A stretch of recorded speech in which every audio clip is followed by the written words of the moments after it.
Hey guys, Wes from Broken Brush Gaming here with another This Week in Hobby. So, as you can see, this is everything that I've gotten done and have work in progress from this week working. First off, things that were completely finished. The Hunter's Grim, an epic warlock unit from Hordes. This is the epic version of Grim Angus, and I really like the way he turned out. Kilt turned out nice with its pattern.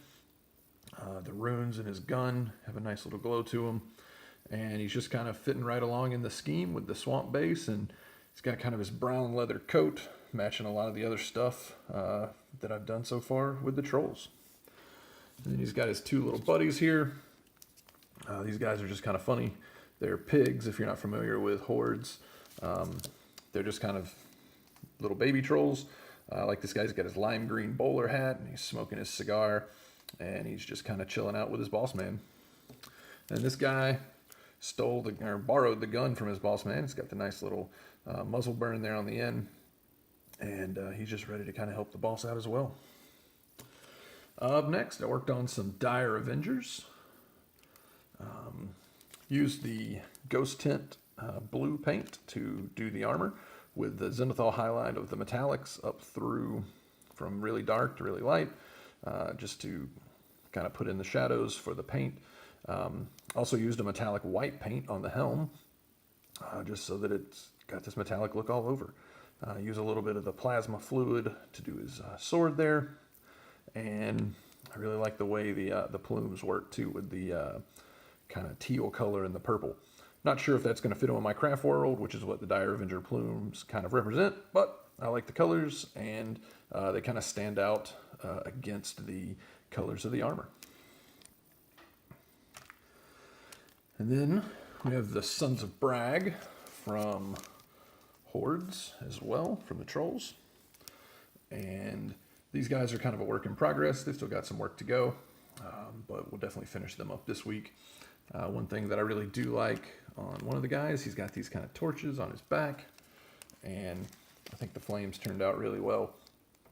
Just kind of put in some yellows all the way up to some dark browns where the fire is cooling off, and then kind of hit it with a red glaze just to tie it all together. I think the flames turned out pretty nicely.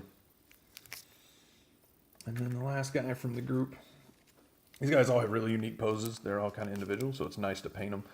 It's not doing the same guy over and over. And the blue parts, like right here, will all be getting a kind of a red and white kilt pattern over them as part of the final process too. In the back, you can see we've got the Witch Fate Tour. Did a video on it earlier in the week, and but it was completed this week, so I'm putting in this week's hobby video. And then we also have the start on my terrain from Shadow War Armageddon. You can see the piece on the top is really coming along. Just a red base coat and silver base coats, and then lots and lots of washes just to make them look dirty and dingy and really darken down that red. You can see on the bottom just how bright the red is when it starts out before it gets hit with lots and lots of wash. And then finally, wanted to talk about some paints that were new. These are the paints that I used to do the zenithal highlighting on the Dire Avengers, and it's some of the steel metallic colors from Scale 75 Scale Color. I really am loving the Scale Color paints. Probably gonna look into getting some more of them in different colors, but they're absolutely fantastic. Work great through the airbrush, work great on the regular brush, really nice and thin, really fine pigments, and just look absolutely fantastic. The Sons of Brag metallic armor is actually done with the thrash metal, which is kind of the second deepest color of the set. And then the final color over here is Citrine Alchemy, which is a really nice kind of yellowy gold, great for putting gold highlights on. Probably going to see a lot of that on the Dire Avengers with all their little Eldar symbols that are done in gold that need to have a little brighter highlight put on them. So that's everything that I worked on this week.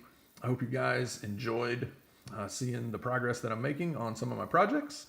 And if you did, like the video, throw us a sub on the channel. And as always, we'll see you in the next video.